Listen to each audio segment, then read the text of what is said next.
Chapter 4. Leah didn't think twice. The next morning, the day of Neil's minor surgery, she missed school and sat with her mother in the waiting room. She wished the two of them could be any place else. "He'll be fine," Roberta insisted. "Neil has the constitution of a much younger man. This won't keep him down for long." Her mother's forced cheerfulness got on Leah's nerves. Roberta was the picture of health. She didn't know what it felt like to be shattered by the three words, "You have cancer." "I just want him to be okay," Leah said with emotion. "It isn't fair he has to go through this twice." "No, it isn't," her mother agreed. "But then, when has it ever been fair?" Neil needed several more days in the hospital after the surgery, but by the end of the week he was sent home to recuperate. He wore sensors, wires, and tubings that controlled the constant flow of chemotherapy drugs into his body. A special belt around his waist held a small black monitoring device that resembled an overgrown pager. It beeped if a line clogged. "How's your stepfather doing?" Sherry asked Leah school a few weeks later. They were putting their books in their lockers. "He's hanging in there. He sleeps a lot, and he's sick to his stomach. But his doctor says he'll gradually adjust and then he'll feel better. It's so awful that he's got cancer. It's such a scary disease." Leah thought, "You don't know the half of it," but said, "Neil can handle it." "Are you going to the harvest ball?" Sherry changed the subject. Next to the prom, the harvest ball was the biggest event of the high school year. "I don't think so." Leah shut her locker and twirled the combination lock. "I really don't want to." "Is it because of the guy you told me about? The Amish one?" "Even if Ethan weren't in my life, there'd still be nobody I'd like to go with." Leah had gotten only 2 more letters from Ethan. She made excuses for him to herself, that he was busy with farm work and exhausted by day's end, but she couldn't get Martha Dewberry out of her mind. Martha had all but told Leah last summer that, once she was out of the picture, Ethan would come back to Martha, the Amish girl his parents wanted him to marry.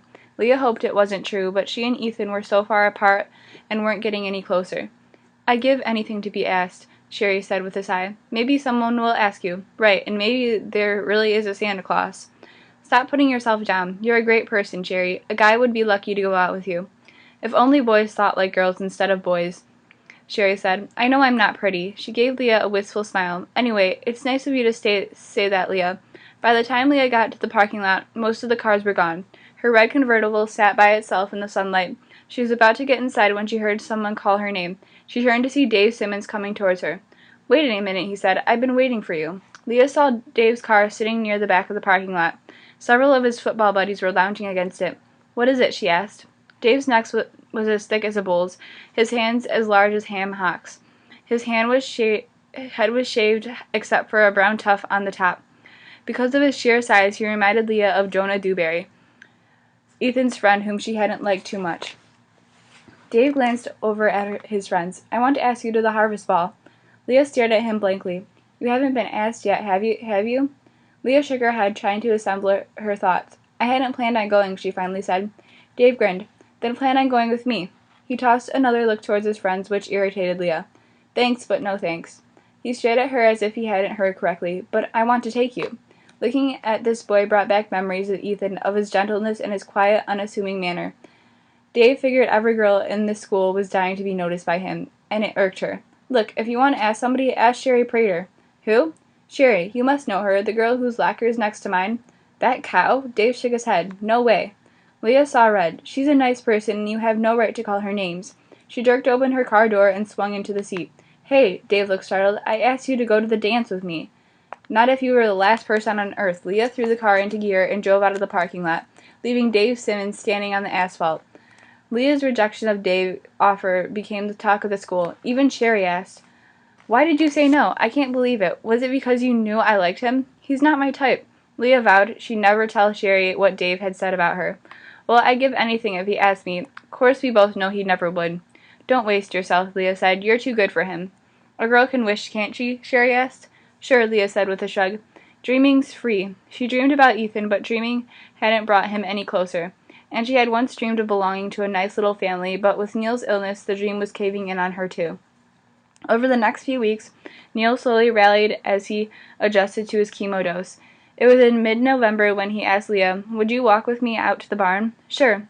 The refurbished barn was where Neil kept his collection of antique automobiles. He had once enjoyed polishing them, turning up their already perfect engines, and sometimes taking Leah and her mother out for a drive in the countryside, but his medical ordeal had kept him preoccupied and away from the old machines. When they reached the barn, Leah slid open the door and turned on the light. Large tarpaulin-covered mounds peppered the clean cement floor. How different this barn was from Ethan's farm, where the smell of hay and livestock filled the air. Neil walked over to one of the hulking mounds and peeled back the cover to reveal a shiny maroon and chrome hood. He patted the metal surface as if it were a pet. "I've collected these cars all my life. They are worth a great deal of money. I've been thinking that maybe it's time to start selling them." "You can't do that," Leah declared, alarmed by the resignation in Neil's voice.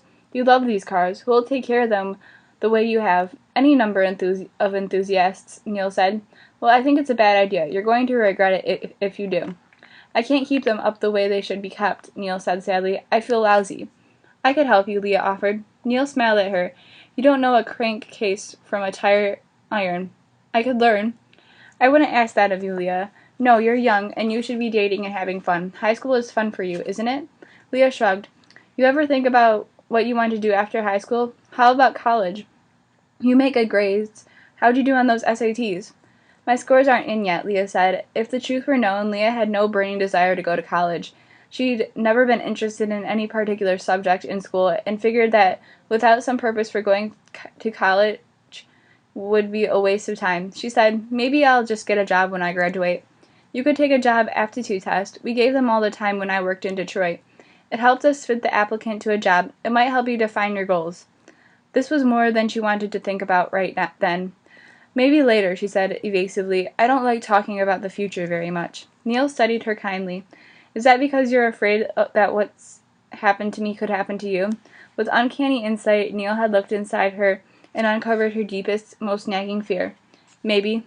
Just because my cancer returned doesn't mean yours will. Leah, you can equate the two. Besides, let's not forget your mysterious friend Gabriella. She played an important role in your recovery." Aside from Ethan and Charity, only Neil had believed that something supernatural had happened to Leah through the mysterious Gabriella. "I don't know what to believe anymore," Leah said. "If Gabriella really cared about me, where is she now? You could sure use a little divine intervention." "God doesn't owe people miracles, Leah." "Well, I don't think it's fair. You'd think God would be nicer to the people who believe in him. You'd think he'd show some pity. Fortunately, God doesn't play favorites. If he did, we'd all be striving to earn his attention just to get the perks." Leah had no rebuttal. She turned her attention back to the cars. "Please don't sell all your cars, okay? I'll help you take care of them, but please don't sell them." Neil rubbed his temples wearily. His skin had suddenly taken on a sickly gray pallor. "I guess I could hang on to them for a while longer. Maybe I won't always feel this crummy." He took her arm. "Will you walk me back to the house? I'm feeling a little woozy." Leah let Neil lean against her, and together they returned to the house.